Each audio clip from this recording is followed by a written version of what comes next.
Hello, and welcome back to the Everyday English Podcast, the place where we turn the confusion of daily life into clear, confident communication. I am Sarah, and I am so happy you're here with us today. Whether you are driving to work, washing the dishes, or just taking a moment for yourself, you are doing something amazing for your future. Today, we have a very special episode planned. We are going to solve one of the biggest mysteries that intermediate English learners face. That is right, Sarah. I am Mark, and hello, everyone. It's great to be here. You know, Sarah, the mystery we're talking about today is something I hear about from students all the time. It usually starts with a complaint. They say, Mark, I know a lot of vocabulary. I know my grammar rules. I can read a news article perfectly. But when I turn on a movie or when I try to listen to two native speakers in a coffee shop, I get lost. They speak too fast. I can't catch the words. Exactly, Mark. It's the number one frustration. You feel like you have studied so hard, but you are still on the outside looking in. And then there's the other side of the problem. Students tell me, Sarah, when I speak, I feel like a robot. I feel stiff. I pronounce every word perfectly, but I don't sound like myself. I don't sound natural. And do you know what? Those two problems, not understanding fast speech and feeling robotic when you speak, are actually the same problem. They are two sides of the same coin. The reason you can't understand native speakers isn't because we are speaking faster than you. It's because we are breaking the rules you learned in your textbooks. We are connecting our words. That is the secret. It's called connected speech. In school, you learn English word by word. You learn the word cup. You learn the word of. You learn the word tea. And if you read them like a list, they sound distinct. Cup, of, tea. But Mark, if you came to my house and I offered you a drink, would I say, Mark, would you like a cup of tea? I hope not, Sarah. I would think you were angry with me, or maybe that you were a machine. In real life, that sentence becomes one long sound. It sounds like cupatia, cupatia. The P sound at the end of cup moves over. The word of gets reduced. It all flows together like a river. And that is what we are going to master today. We are going to stop treating English like a pile of bricks where every word is separate and heavy. We are going to start treating English like water. We want your English to flow. By the end of this deep dive episode, you will understand the three main rules that native speakers use to connect words. You will be able to hear them, and more importantly, you will be able to use them. This will instantly improve your listening and make you sound more fluent. So before we jump into the rules, I want to ask you to do one small thing. If you want to make sure you never miss a lesson like this, please hit that subscribe button.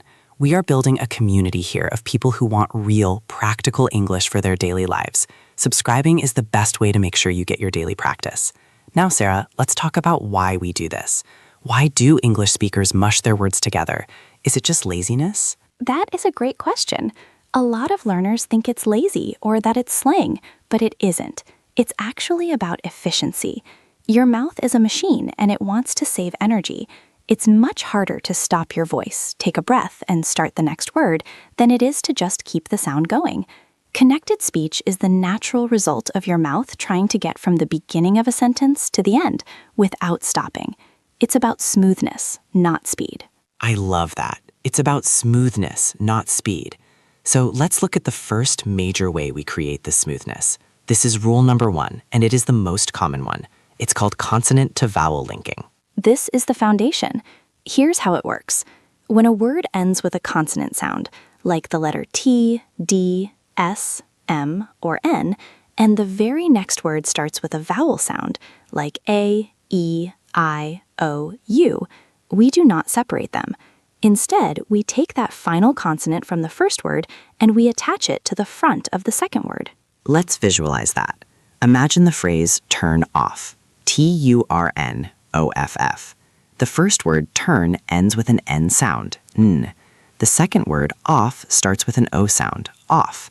If I speak like a robot, I say turn off. I stop the air.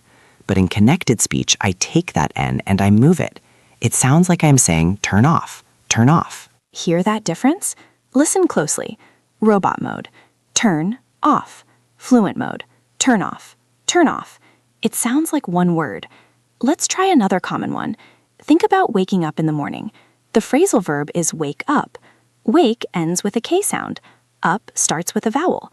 So Mark, how do we link that? We take the K and we make it the start of the next word. Instead of wake up, we say wake up, wake up. It's almost like saying the word weigh and then the word cup. Wake up. I wake up at 7. Let's practice that together. If you are listening, I want you to say it out loud. Don't be shy. If you are on the bus, you can whisper. Repeat after me. Wake up. Wake up. Now put it in a sentence. I wake up early. I wake up early. Great. This happens constantly. Think about the phrase look at. You want to show someone something. You say, look at this. Look ends in K. At starts with A. Link them. Look at. Look at. Look at this. This is crucial for your listening too. Sometimes students hear a sound and they think it is a new vocabulary word. They might hear someone say, can I come in?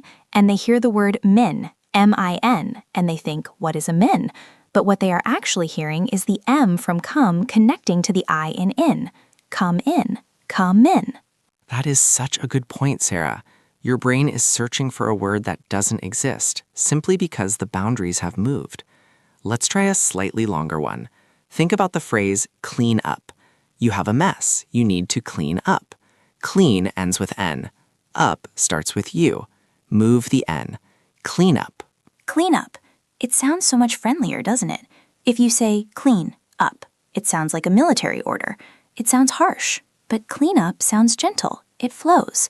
Let's try one that involves 3 words. This is a bit of a challenge. The phrase is check it out. Check it out. Ooh, I like this one. This is a double link. Okay, let's break it down. Check ends with a K sound. It starts with a vowel. So that becomes check it, check it. But then the word it ends with a T and out starts with a vowel. So we link that too. The whole thing becomes one long chain. Check it out, check it out. Check it out. Listen to the rhythm. Da-da-da. Check it out. Let's say it together. Check it out. Repeat after me. I need to check it out. I need to check it out. Perfect. So that is rule number 1, consonant to vowel. If a word ends in a consonant and the next begins with a vowel, push them together. Don't stop the air. This alone will fix about 50% of your robotic speech. Absolutely. Now let's move to rule number 2. This one is very specific to American English, but because so many movies, songs, and workplace conversations involve American pronunciation, it is essential to master. This is the flap T, or as I like to call it, the water rule. The water rule. I like that. So in many textbooks, you learn that the letter T makes a sharp T sound, like in top or table. And that is true at the beginning of words. But in American English, when a T falls between 2 vowel sounds, something interesting happens. It changes. It gets soft. It starts to sound a lot like a quick, soft D. Exactly. Think about the word water, W-A-T-E-R. We have a T in the middle. On one side is the letter A. On the other side is the letter E, both vowels. So we don't say water. That takes too much effort. We say water, water. It sounds like W-A-D-E-R, water. This confuses so many learners. They see the T written down, so they want to pronounce the T. But if you say, I would like some water, you sound very formal, maybe even a little unnatural in an American context. The same thing happens with the word better, B-E-T-T-E-R. We don't say better, we say better, better. This applies to linking words together too. It is not just inside single words. Remember rule number 1, consonant to vowel? Well, if that consonant is a T and it is followed by a vowel, it often becomes a flap T. Let's look at the phrase, put it away. Okay, let's break that down. Put ends in T. It starts with I. So normally we would link them and say put it.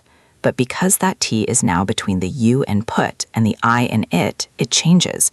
It becomes a D sound. Put it, put it. And then we have it and away. The T in it is between the I and the A, so that also becomes a D sound, I'd away. So the whole sentence, put it away, sounds like put it away, put it away. Wow, put it away. It sounds completely different from the written words, put it away versus put it away. This is why you can't understand that American TV show. You were waiting for T sounds, but you were hearing D sounds. Let's practice a few common ones. How about the phrase get out? Get ends in T. Out starts with O. The T is trapped between vowels, so it becomes get out, get out. Get out. We need to get out of here. Get out. Or how about write it? You need to write an email. Write ends in an E, but the E is silent, so the sound ends in T. The next word is it, so it sounds like write it, write it. I will write it down, write it down. This flap T is a game changer. If you can start doing this, you will instantly sound much more relaxed. You will sound like you have been speaking English for years. Just remember, it has to be between two vowel sounds. If there's a consonant next to it, the T usually stays a T. Right, like in the word empty. There is a P before the T, so we pronounce the T, empty. But in city, it is between vowels, so it becomes city. Okay, so we have connected consonants to vowels, and we have softened our T's. Now we are going to look at rule number 3. This is my favorite one because it feels like magic. It explains why sometimes you hear sounds that are not written on the page at all. We call these ghost sounds, or intrusion. Intrusion. That sounds intense, but it is actually very helpful. This happens when one word ends with a vowel and the next word also starts with a vowel. So vowel to vowel. The problem here is that English speakers really hate crashing two vowels together. It feels awkward to say go out. You have to stop your throat. Go out. It is choppy. So to make it smooth, our mouths naturally insert a little helper sound to build a bridge between the vowels. We don't think about it. It just happens. There are two main ghost sounds we use, the y sound, like in yellow, and the w sound, like in water.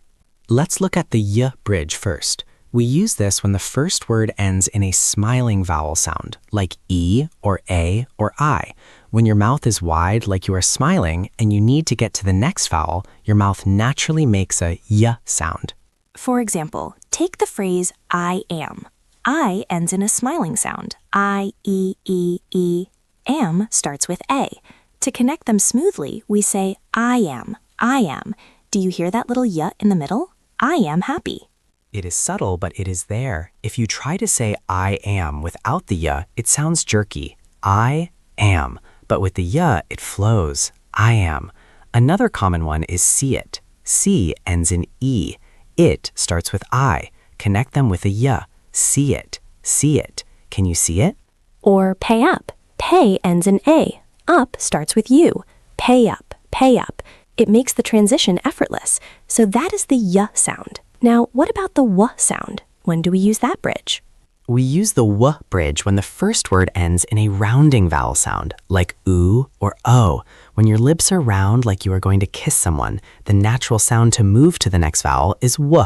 Think about the word go. Your lips are round at the end. Go. Now try to say go out. Your lips naturally want to make a W. Go out. Go out. It sounds like there's a W at the start of out.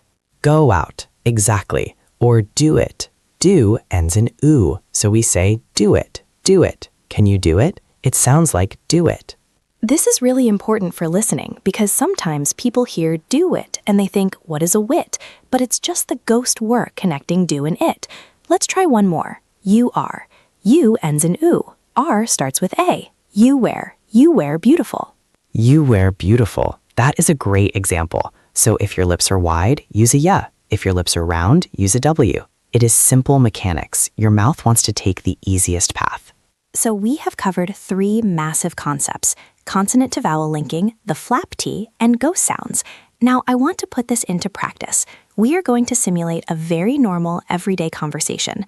Mark and I are going to read a script. First, we'll read it the robotic way, without connections. Then we will analyze it, and finally, we will read it naturally. Okay, here is the scenario. I am asking Sarah if she wants to get a coffee and talk about a meeting. Here is the robot version. Listen carefully. Do you want to get a cup of coffee? Not at all. I am free in an hour. Wow, that was painful, Mark. It sounded like we were 2 computers trying to date. Let's break down that first sentence. Do you want to get a cup of coffee? How would a native speaker actually say that using our rules? Okay, let's look at the first part. Do you. The word do ends in a round vowel. You starts with a yes sound anyway, so that flows. But want to. Often in connected speech, want to reduces to wanna. That is a common reduction. But let's look at get a. Get ends in T. A is a vowel, so that T becomes a flap T. Getta, getta. And then cup of. Cup ends in P. Of starts with O, so that links. Cup of, cup of. And finally, coffee. So the whole sentence sounds like, do you want to get a cup of coffee? Listen to that flow. Do you want to get a cup of coffee? It's musical. Da-da, da-da, da-da, da-da. Now let's look at the response. Not at all. Not ends in T. At starts with A. That is a flap T. No dat, no dat. Then at ends in T. All starts with A. That is another flap T. At all. So not at all becomes not at all. Not at all. That is a classic example. It sounds like one word, not at all. And the next part, I am free in an hour. I am becomes I am with the ghost ya. In an. In ends with N. An starts with A. Link it. In an. An hour. An ends with N. Hour starts with a vowel sound. The H is silent. So link it. An hour. So the full sentence, I am free in an hour. Let's try the whole dialogue now at natural speed with all the connections. Mark, ask me. Hey Sarah, do you want to get a cup of coffee? Not at all. I am free in an hour. See? It feels completely different. It feels human. And the amazing thing is, once you understand these mechanics, you stop translating every word in your head and you start feeling the rhythm of the conversation. It really is a transformation. But I want to remind everyone of something important. You do not need to speak fast to do this. That is a myth. You can speak slowly and still use connected speech. In fact, slow, connected speech is the most beautiful kind of English. It sounds, see, it feels completely different. It feels human. And the amazing thing is, once you understand these mechanics, you stop translating every word in your head and you start feeling the rhythm of the conversation. It really is a transformation.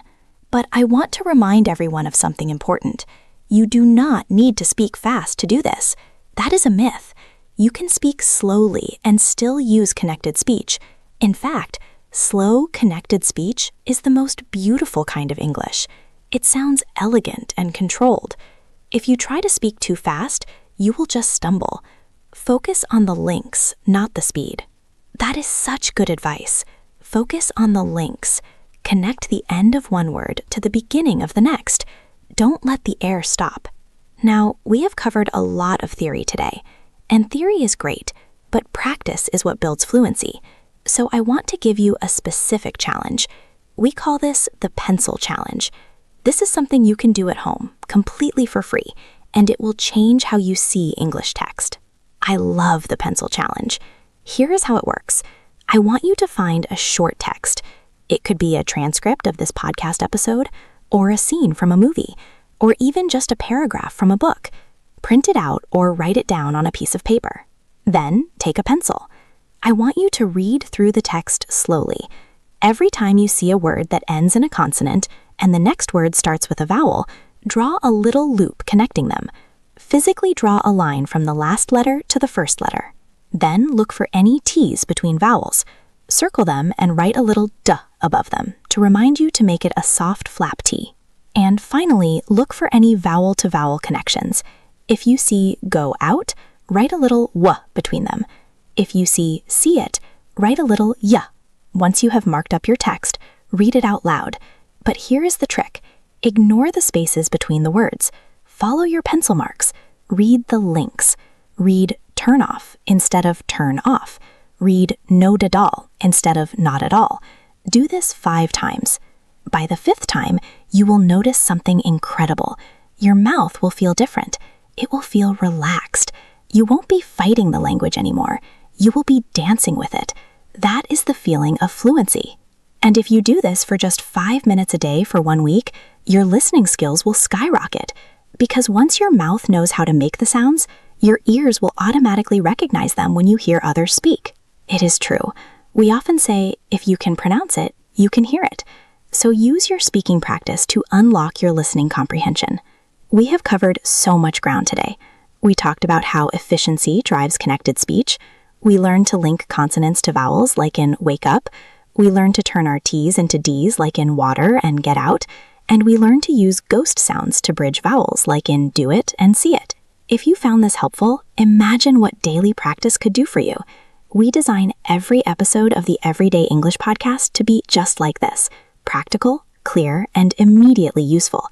If you haven't already, please make sure you are subscribed to the channel and click that notification bell. We want you to be part of our next conversation. And leave us a comment below. Pick one phrase from your day today. Maybe I am going to work, or let us eat lunch, and write it out phonetically in the comments using the rules we learned. Show us how you would link it. We love seeing you practice. Thank you so much for listening and studying with us today. Remember, English is not a test you have to pass. It is a tool for your life. Don't worry about being perfect. Focus on connecting. Focus on flowing.